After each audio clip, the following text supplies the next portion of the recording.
शैलजा ब्रह्म का चंद्र घंटा तू कुष्मांडिकात्यायनी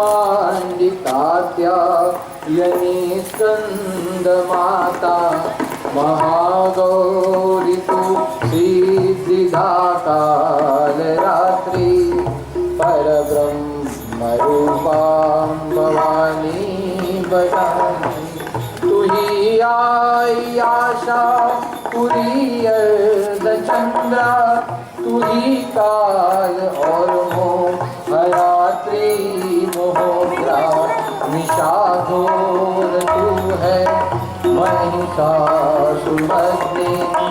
परब्रह्म रूपा भवानी बदामी बड़े भाग्य से माँ ऋषि देह पाते बड़े भाग्य से राम का नाम पाते बड़े भाग्य से पादुका भी पूजाती परब्रह्म रूपा भवानी बदामी परब्रह्म रूपा भवानी बदामी। आज हम यहाँ सत्संग परिसर में सब लोग एकत्रित हुए हैं और यहाँ बताया गया कि देवास ये दो देवियों की नगरी है और दो देवियों के सानिध्य में, दो देवियों के चरणों में हम सब आज निजानंद के लिए बैठे हैं। तो आज के सत्संग की शुरुआत हम माँ भगवती की स्तुति से करें, जो स्तुति रामायण के अंदर श्री तुलसीदास जी ने बालकांड में रची थी और वो स्तुति से माँ सीता ने दुर्गा को प्रसन्न करके राम की प्राप्ति की थी। साथ साथ जब वृंदावन में रास खेला जाता था तब गोपियों ने माँ कात्यायनी की पूजा करके कृष्ण की प्राप्ति की थी। जैसे ही मैं मानता हूँ कि सद्गुरु की कृपा से और माँ चामुंडा दुर्गा ये दोनों की कृपा से हमें आज यहाँ सत्संग का सानिध्य प्राप्त हुआ। इसीलिए हम यहाँ सब मिल के माँ दुर्गा की स्तुति करेंगे और अपने हृदय से माँ दुर्गा को प्रार्थना करेंगे कि जो चरण में हमें सत्संग की कृपा प्राप्त हुई है तो सदा के लिए ऐसे सत्संग हमारे जीवन में दिन दिन क्षण क्षण मिलते रहे। इसलिए हम सब माँ दुर्गा की प्रार्थना करते हैं हमारे हृदय से, हमारे मुख से, हमारे मन से और हमारे तन से।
जय गिरिवर राजकिशोरी जय महेश मुख चंद्र चकोरी जय जय गिरिवर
जय जय गिरिवर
पूर्णमिदं पूर्णात् पूर्णमुदच्यते पूर्णस्य पूर्णमादाय पूर्णमेवावशिष्यते। ओम शांति शांति शांति। यही परब्रह्म रूप से उपस्थित ऐसे हम सबके सद्गुरु और हमारे जीवन की प्रेरणा मूर्ति ऐसे परब्रह्म स्वरूप सद्गुरु श्री साने दादा के चरणों में मेरा साष्टांग दंडवत प्रणाम।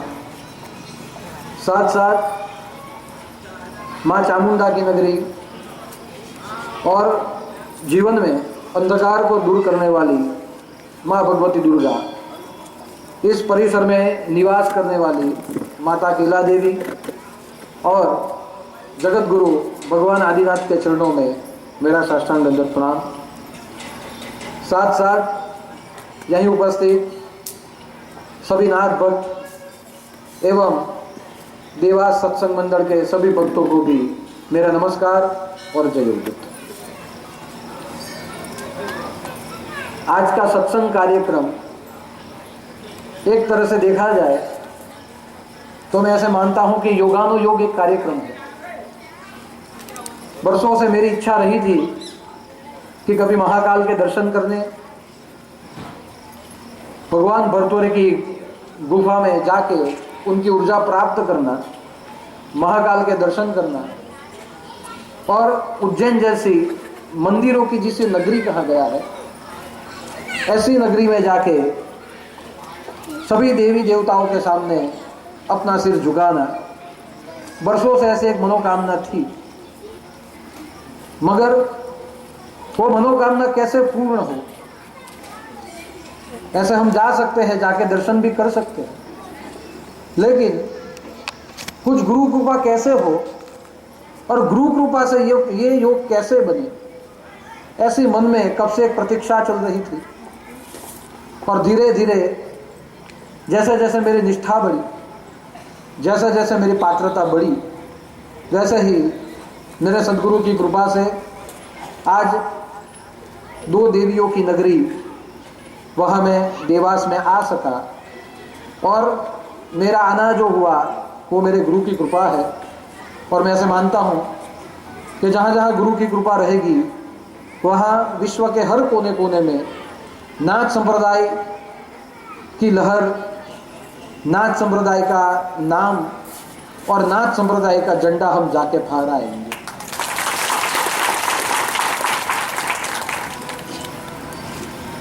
बार बार सत्संगियों से, देवास के सत्संगियों से मेरी बातें होती रहती थी। जैसे आप लोग सत्संग करते हैं वैसे इनके भी सत्संग 3-4 साल से चालू ही थे। और बार बार से ऐसी बातें होती रहती थी कि हमें आना है, और ये लोग भी बोलते हैं कि दादा आपको हम ले जाएंगे, मगर योग आ नहीं रहा था। लेकिन इस बार हमने बहुत प्रदोष किए हमारे आश्रम में और महादेव की बहुत पूजा की। और जैसे जैसे महादेव की पूजा की, प्रदोष किए, और मैं ऐसे मानता हूँ प्रदोष से मेरे कर्म के कई दोष धुले तब जाके ऐसी नगरी में मैं यहाँ आ सका हूँ। यानी ऐसे बोलते हैं ना कि सदगुरु जहाँ जाते हैं शिष्य उनके पीछे पीछे जाते हैं। और एक बात निश्चित है कि सदगुरु कहाँ जाते हैं, तो सदगुरु परब्रह्म के सानिध्य में जाते हैं। और सदगुरु जब परब्रह्म के सानिध्य में जाते हैं और शिष्य जब उसके पीछे पीछे उनके कदम को देखते देखते जब जाते हैं तो वो अपने आप परब्रह्म के धाम में पहुंच जाते हैं। और आज आनंद है कि हम महाकाल की नगरी में और महाकाल की छत्र छाया में आज हम बैठे हैं। और एक बात देखने लायक है कि कब से मैं सोच रहा था कि जब हमारे सब भक्तगण यहाँ मिलेंगे तो एक बात मैं जरूर बताऊंगा कि आज की जो हमारी ये धर्म सभा है, आज की जो हमारी ये ज्ञान सभा है, एक तरह से देखा जाए तो जहाँ ज्ञान होता है वहाँ धर्म हो ही जाता है।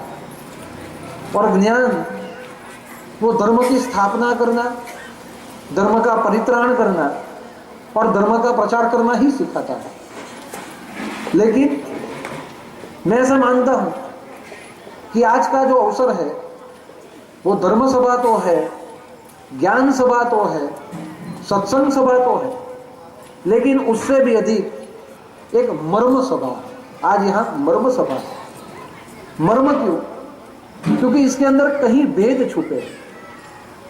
सत्संग वही होता है जो आपके मन के भेदों को खोल दे और ईश्वर का जो मर्म है उसको समझाया जाए, उसे ही सत्संग कहते हैं। मर्म से कर्म की ओर गति करना, भोग से जोग की ओर गति करना, ब्रह्म से परब्रह्म की ओर गति करना, यही नाथ संप्रदाय के योगियों की हमेशा के लिए एक दिनचर्या रही थी। इसीलिए आज एक सबसे बड़ी कृपा की बात है कि आज महाराज भर्तृहरि ने जिस भूमि से वैराग लिया था वैसी उज्जैन नगरी के काफी समीप हम आज यहाँ बैठे। यानी भर्तृहरि कौन? तो भर्तृहरि एक राजा भर्तृहरि। दूसरा भर्तृहरि कौन? तो भर्तृहरि एक भोग विलासी भर्तृहरि। और तीसरा भर्तृहरि कौन? तो भर्तृहरि एक योगी भर्तृहरि। भोग से लेके योग तक की जिसने सफर की, ऐसे दिव्यात्मा भर्तृहरि ने उज्जैन में ही अपने वैराग की शुरुआत की। तो देखा जाए तो मैं तरह से मानता हूं कि ये देवियों की नगरी तो है ही है, लेकिन देवास उज्जैन देवियों के साथ साथ नाथ पंथों की ये नगरी है। और इस नाथ पंथ की नगरी में आज हम सब यहाँ एकत्रित हुए हैं। आज इस सत्संग में मेरा ऐसा मानना है, एक घड़ी आधी में पुनी आए, तुलसी संगत राम की हरे कोटि अपना। कि आज की ये सभा भी ऐसी है कि इस सभा में ज्यादातर देखा जाए तो प्रवासी लोग आए हैं। अपने यहाँ बड़ा प्रवासी भेगा किया, क्योंकि सिर्फ सत्संग होता तो बहुत कम लोग आ पाते, लेकिन काफी लोगों ने सोचा कि दादा का सत्संग उज्जैन में हो रहा है तो चलो सत्संग में भी जाएंगे और साथ साथ उज्जैन में भी घूम लेंगे। यानी ये ज्यादातर आज प्रवासी लोग आए। देखा प्रवासी लोग बोले तो ताड़िया की गड़गड़ाहट हो गई। तो आप सबको पता चल गया कि मैंने आपको पहचान लिया कि आप सब प्रवासी थे। मानो कि यहाँ महाकाल होते ही नहीं, भर्तृहरि ने वैराग की दीक्षा ली नहीं होती तो शायद हम लोग यहाँ इकट्ठा नहीं होते। लेकिन सदगुरु जाते हैं, आगे आगे आप चलो, पीछे पीछे हम चले। एक कदम आप आगे बढ़ो, हम 100 कदम बढ़े। ऐसे काफी लोग ऐसे सोच के आए हैं कि दिवाली का समय है, वैकेशन का पीरियड है, तो साथ साथ में पिकनिक का भी समय है, तो चलो सत्संग के बहाने बहाने हम प्रवास भी पिकनिक भी करके आए। यानी काफी लोग प्रवासी आए हैं। इसमें से आधे लोग सहवासी यानी सत्संगी लोग आए, जो सिर्फ सत्संग सुनने के लिए आए। प्रवास हो ना हो, लेकिन आत्मा के प्रवास के लिए जो आए हैं वो है सत्संग। देखा, प्रवासी में ज्यादा ताड़ी और सहवासी में थोड़ी आवाज कम आई, यानी एक घड़ी आधी घड़ी, पूरी एक घड़ी, यानी ज्यादातर लोग प्रवासी, उसमें से आधे सहवासी सत्संगी, और उससे भी आधे कौन? तो यहाँ के निवासी। हम निवासियों की संख्या कितनी है? प्रवासी से आधे सहवासी और उससे भी आधे निवासी, हम 100-150 लोग। तो क्या हुआ, एक घड़ी आधी में पूरी। तो मैं यहाँ किसके लिए आया हूं? मैं न तो प्रवासियों के लिए आया हूं, सत्संग के लोग के लिए तो मैं हमेशा के लिए हूं, लेकिन मैं देवास के निवासी लोग के लिए आया। और निवासियों के साथ संग करना, और ऐसी नगरी के जहां चामुंडा और देवी दुर्गा की नगरी से जो जुड़े, उनके साथ यहाँ संग करना, उनके साथ बातचीत करना, उनके साथ संवाद करना, और ऐसे संवादों में ब्रह्म से लेकर पर ब्रह्म का मंथन करना, यही मैं तो मानता हूं कि हम सबके जीवन की आज पूंजी है।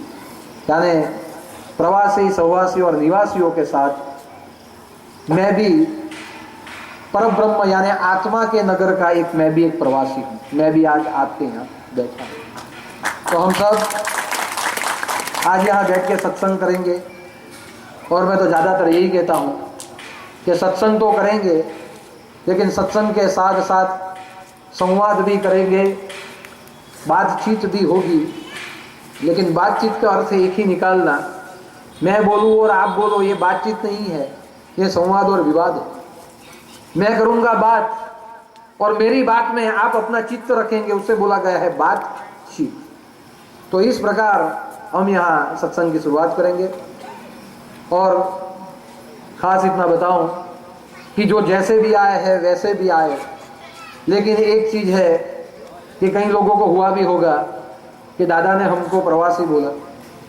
देखो, मन पे मत लगाना, एक तरह से देखा जाए तो पूरी दुनिया एक प्रवासी है, और प्रवास करते करते अगर आपको जीवन में सत्संग मिल जाए तो सत्संग के साथ सहवास करना ये आपके बड़े सद्भाग्य की बात है। क्योंकि गंगा तक जाओ और गंगा में स्नान न कर पाओ तो गंगा तक जाने का कोई अर्थ नहीं। वैसे धार्मिक स्थानों में हम घूमे, मूर्तियों के दर्शन करें, लेकिन मूर्ति के अंदर जो हमारे मन के आवरणों को पूर्ति करने की जहां इच्छा है, ऐसी पूर्ति के अगर हम दर्शन न कर पाए तो ऐसे समझो कि ये दर्शन हमारे अधूरे हैं। प्रवास में हम घूमे, तीर्थ क्षेत्रों में घूमे, लेकिन जहां सत्संग हो, ऐसे सदगुरु के सत्संग में हम न जा पाए तो समझो कि हमारी यात्रा अधूरी है। और सदगुरु का कार्य यही होता है कि हर एक जीव की शिव तक की जो यात्रा है उसमें सदगुरु जुड़ता है, और सदगुरु जीव के साथ जुड़ के उसको ज्ञान से पावन करता है, ताकि जीव हर एक प्राणी मात्र में शिव को देख सके। इसीलिए यहाँ हम एक सेतु बनाने की जीव के और शिव के बीच में कोशिश करेंगे, और इसी प्रकार आज हम सत्संग करेंगे। और मैं ऐसे मानता हूँ कि सत्संग, और हम जहाँ मंदिरों में जाए, यह मंदिर ये पूर्णा के केंद्र होते हैं। और आपको मैं इतना ही बोलूँगा कि दर्शन भले मूर्ति के करो, लेकिन उस मूर्ति में जो आपकी विटंबना, आपके भ्रम दूर करने की जो पूर्ति की ताकत है, उस पूर्ति के भी दर्शन हमें जरूर करने चाहिए।